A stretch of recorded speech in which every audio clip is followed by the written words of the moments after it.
That case, birthright citizenship, is about slavery. If you look at the details of it, the signings of it, everything else, that case is all about slavery. Come on, look at it the way I'm looking at it. Years after the American Civil War, the U.S. made 3 amendments to its national constitution that, among other things, established rights for African Americans. One of those amendments abolished slavery. One granted the right to vote to African American men, and one, among other things, gave African Americans the right of citizenship. But this one, the 14th Amendment, dealing with citizenship, it was interesting. It never actually used the words African or black or race or former slaves. Instead, it contained a rule that, with some exceptions, being born in the U.S. would make you a citizen of the U.S. Birthright citizenship. If you're born here, you're a citizen here. Birthright citizenship. Ending birthright citizenship. In 2025, on Donald Trump's first day as again president, he signed an executive order to end birthright citizenship for the children of anyone temporarily or unlawfully in the U.S. Over the next few weeks, that order was blocked by more than one federal judge, with one of the cases calling birthright citizenship a foundation of our democracy. And as of this video, we don't actually know how this will all shake out, if the Trump administration will back down, if the Supreme Court will back them up. But Trump had his eye on birthright citizenship for some time. Number one, the 14th Amendment is very questionable as to whether or not somebody can come over, have a baby, and immediately that baby is a citizen. And he hasn't been the only one to feel that way. Today, 40% of Americans think that the children of undocumented immigrants should not be given birthright citizenship. The meaning of the 14th Amendment didn't just come up for debate this year. It's actually an argument we've been having with ourselves as a country going way back. And a lot of that debate has been around this idea of who is supposed to get citizenship and who isn't.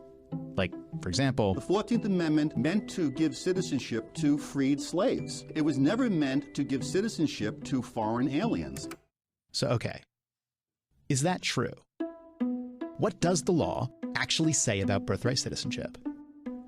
And why have Americans been arguing over it for almost 200 years?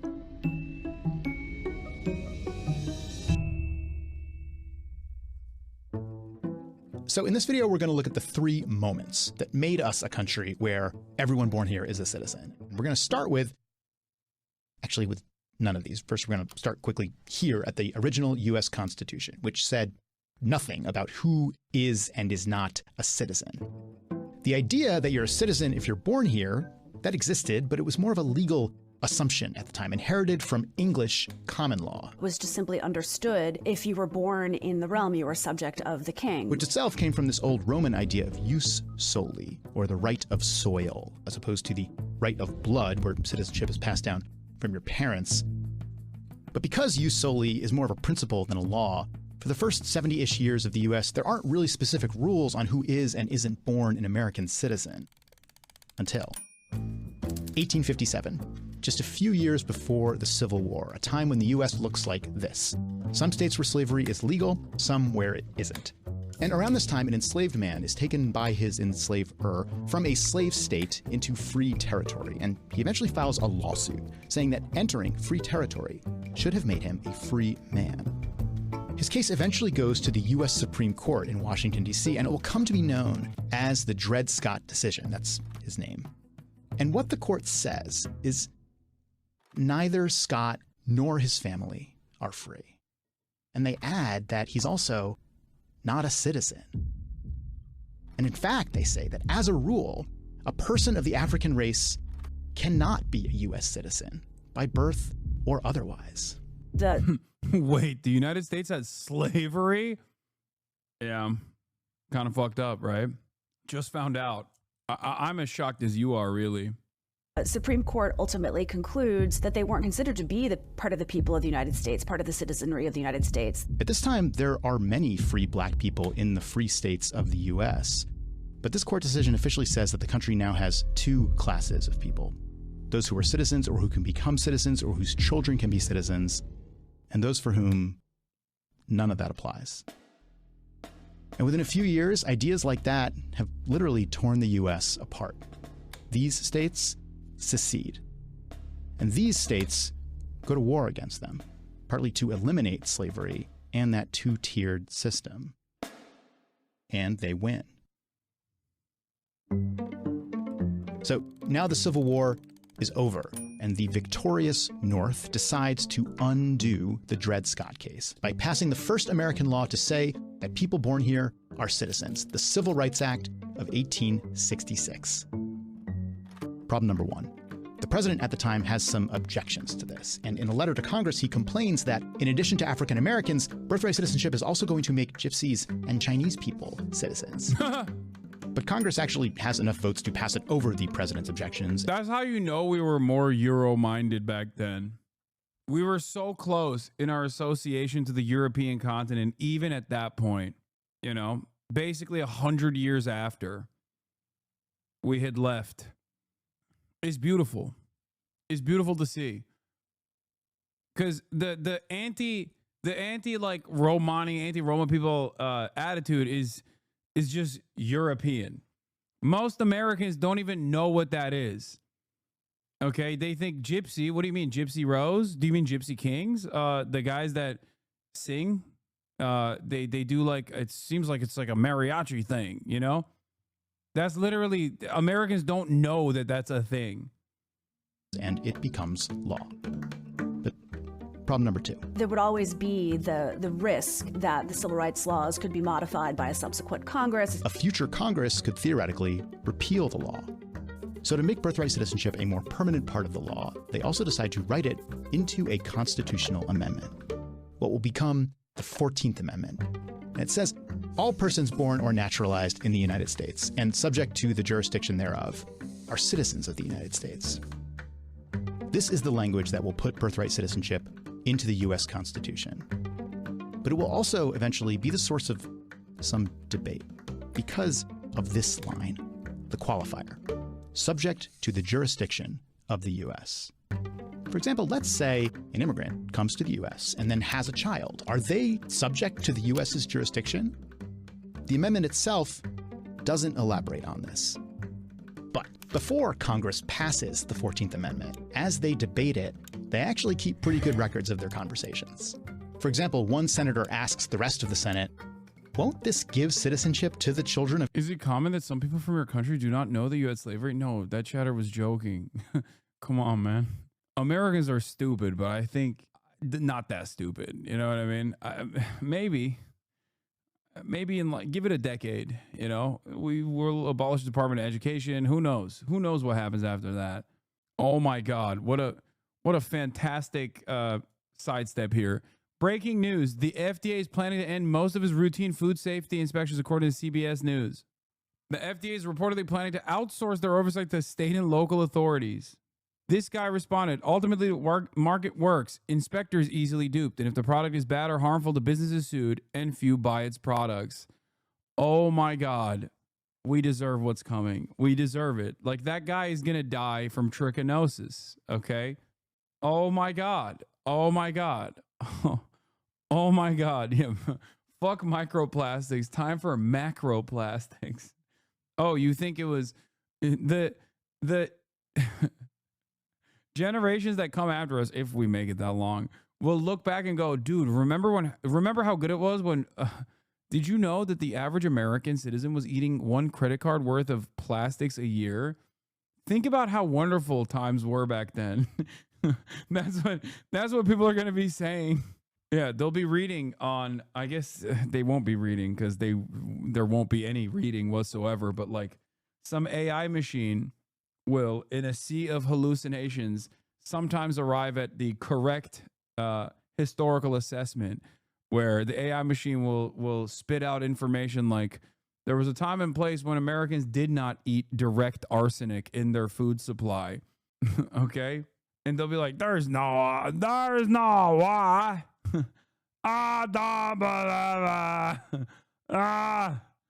Arsenic make me strong.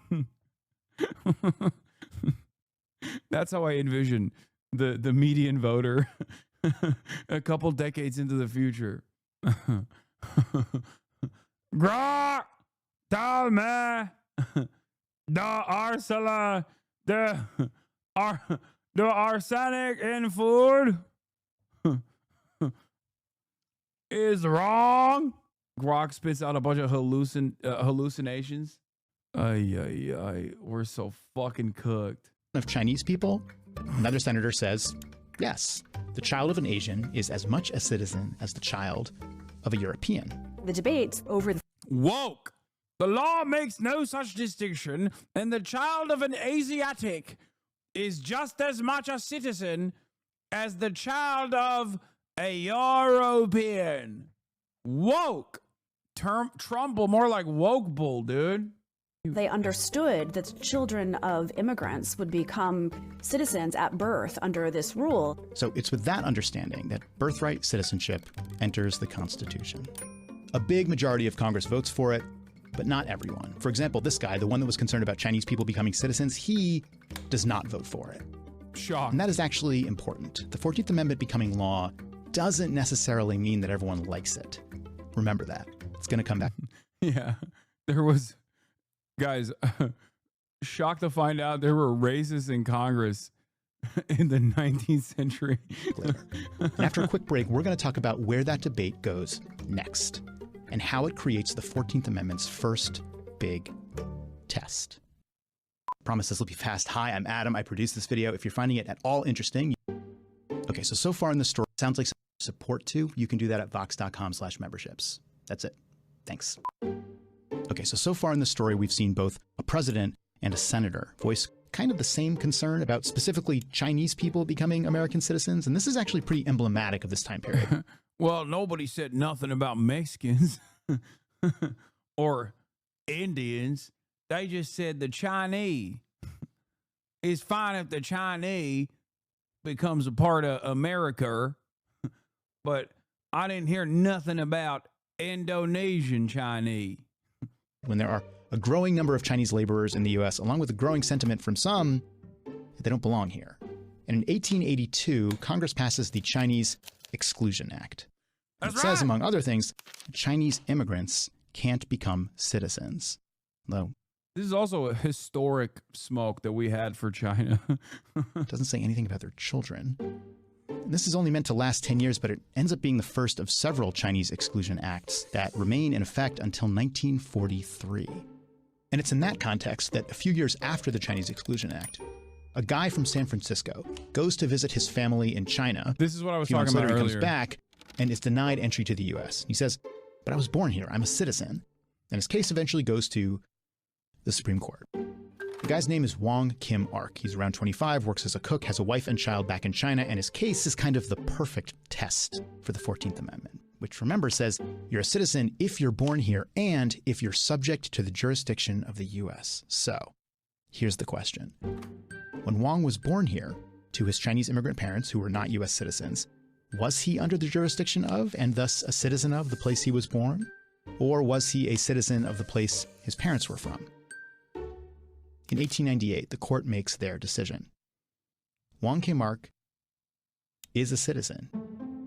The court says there's three types of people in the U.S. who are not subject to the country's jurisdiction: diplomats, certain Native Americans, and invading forces occupying territory. Their children are not citizens at birth. But other than that, partly because of what is written down in those congressional debate records, the court rules that Don't tell Donald Trump that, because he will say that every Mexican is actually a foreign invader, and therefore every child born to at least one undocumented parent is no longer considered a citizen. That's how they tackle birthright. partly because of what is written down in those congressional debate records, the court rules that subject to the jurisdiction was intended to mean pretty much everyone here, including immigrants and their children. Everyone in the U.S. is subject to the jurisdiction of the U.S., and thus everyone born here is a citizen. And that basically remains the legal consensus to this day. For more than a century, officials have acted in concert. It is the repeated recognition. So if an American has a baby in another country, is it an American citizen? Yes. That's why, unfortunately, Ted Cruz is an American citizen. That's why, unfortunately, Mitt Romney is an American citizen. Natural and considered natural born too. That's why, unfortunately, Dan Crenshaw is an American citizen. That's why, unfortunately, John McCain is an American citizen. Oh my God. So many fucking Republicans were not born on U.S. soil. That's crazy. By everyone within the legal system that this is the correct meaning of the 14th Amendment. But a legal consensus. It's not necessary. I got $100 on you being the landmark birthright citizenship Supreme Court case. Okay, bro, chill. chill. That's crazy. I don't know what you're talking about. I was born here and everyone is an American involved in that process. Okay. Shut the fuck up. Shut the fuck up, chatters. Necessarily the same as a popular consensus. In the 1980s and 1990s, the population of undocumented immigrants starts to go up, and birthright citizenship comes back as a political issue. A growing chorus of Republican lawmakers are demanding another look at the 14th Amendment. Subject to the jurisdiction, illegals don't fall under that, just like diplomats' children. If the 14th Amendment had not existed, my great-grandparents would not have been citizens. Disagreement over birthright citizenship is not new. In fact, I'm going to tell you one more story about the 14th Amendment.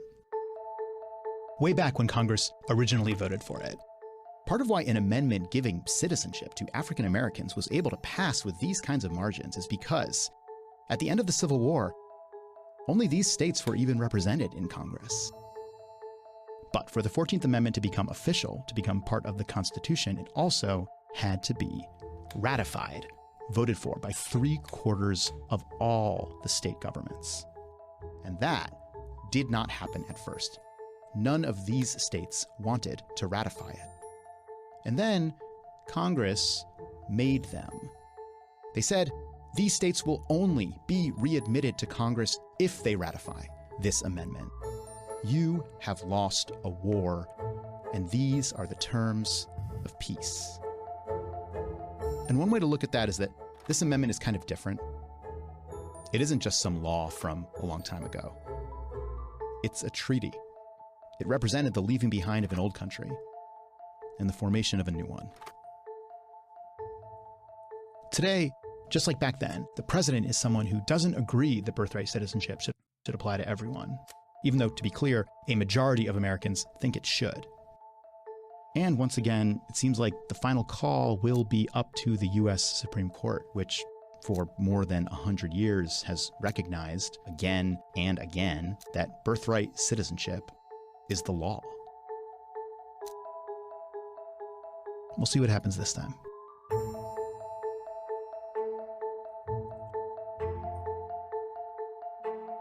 Yeah, military bases are considered U.S. soil, technically. All right. Supreme Court agreed to hear oral arguments in the case about ending birthright citizenship. How confident are you that the court will rule in your favor and allow that order to end birthright citizenship to go forward? Well, you're just telling me that for the first time. I am so happy. I think the case has been so misunderstood. That case, birthright citizenship, is about slavery. If you look at the details of it, the signings of it, everything else, that case is all about slavery. And if you view it from that standpoint, people understand it. But for some reason, lawyers don't talk about it. The news doesn't talk about it. That's not about tourists coming in and touching a piece of sand and all of a sudden they're a citizenship. You know, they're a citizen. That is all about slavery. And even look at the dates on which it was signed. It was right at that era, right after the Civil War. And if you look at it that way, the case is an easy case to win. And I hope the lawyers talk about birthright citizenship and slavery, because that's what it was all about.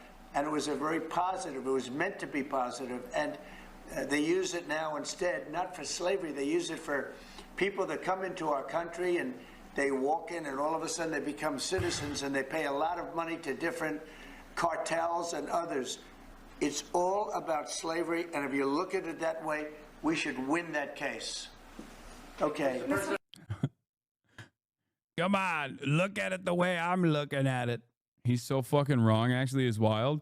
No, but that's the argument that they're going to make. That's the legal argument that they're going to make. And I'm so sure of that, like, it's one that he has memorized. Okay? He's going to say that the reason as to why birthright citizenship was implemented is because we're wrong for having let this happen, man. I know. Like, that's their constitutional interpretation. They have to have something to argue against it. And that's the entry point. And it's so certainly the entry point that Trump has memorized it. He knows nothing. Okay? He knows nothing. And this is the one thing that the know nothing asshole will convincingly repeat, which means this is something that they have thought through, and Donald Trump thinks it's important enough to repeat over and over again.